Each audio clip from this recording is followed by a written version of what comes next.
মুক্তিযুদ্ধে মাত্র 9 মাসের যুদ্ধে সংগ্রামে বিজয় অর্জন করার কারণে আমরা বুঝতে চাই না কত ত্যাগ, কত তিতিক্ষা, কত আত্মদান, কত রক্তদান, কত শহীদের বিনিময়ে এই বাংলাদেশের স্বাধীনতা অর্জিত হয়েছে, বিজয় অর্জন করেছে।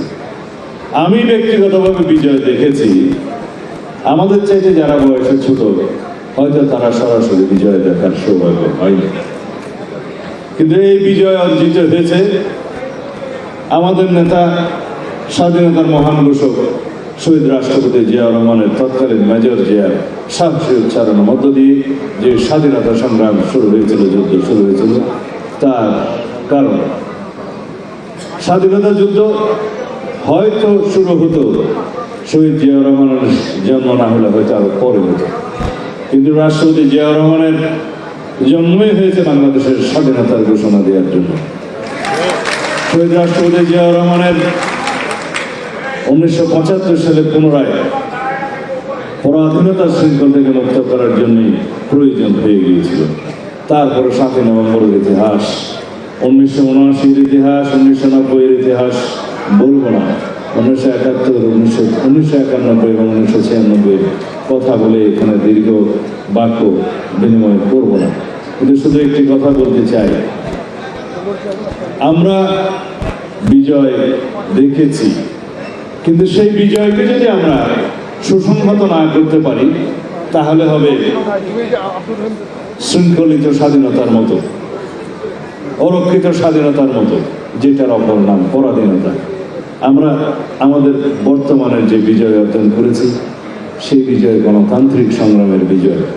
এই গণতান্ত্রিক সংগ্রামকে সুসংহত করার জন্য যুদ্ধ জয়ের পর যেমন তাৎক্ষণিকভাবে সৈন্যবাহিনীকে নিষ্ক্রিয় করে ফেলা হলে সেই অর্জন, সেই বিজয়কে সংহত করা যায় না, সেই একইভাবে 24-এর এই ছাত্র গণ অভ্যুত্থানের ফলে ফ্যাসিবাদের বিরুদ্ধে যে আমাদের বিজয় হয়েছে, এইখানে আমরা সবাই যদি নিষ্ক্রিয় হয়ে যাই তাহলে আমাদের গণতন্ত্রকে সুসংহত করা যাবে না, সুদৃঢ় করা যাবে না, প্রাতিষ্ঠানিকীকরণ করা যাবে না, সাংবিধানিক করা যাবে না।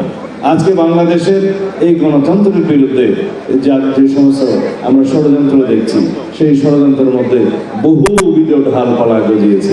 তার মধ্যে একটি হচ্ছে আমাদের এই গণতান্ত্রিক সংগ্রামকে অপমানিত করা, আমাদের অর্জনকে, ডেমোক্রেটিক স্ট্রাগলটাকে যেন ভুয়া হিসাবে গণ্য করা যায় সেরকম কাহিনী রচনা চলছে। আমাদের দেশে বুদ্ধিবৃত্তিক দুর্বৃত্তায়ন হয়েছে আওয়ামী লীগের নেতৃত্বে। তারা বিভিন্ন রকমের বয়ান সৃষ্টির মধ্য দিয়ে এই গণতান্ত্রিক আন্দোলনের বিজয়কে, ফ্যাসিবাদের পতনকে বিভিন্নভাবে কাহিনী মাখিয়ে আজকে এই গণতন্ত্রের বিজয়কে তারা কলঙ্কিত করতে চাইছে এবং আগামীতে গণতান্ত্রিক উত্তরণকে খুব সহজতর যাতে না হয় সেজন্য বহুবিধ ষড়যন্ত্রের জাল বিছিয়েছে। সেই ষড়যন্ত্র দেশেও বিদ্যমান, বিদেশেও কার্যকর। সুতরাং আমাদেরকে সাবধান হতে হবে।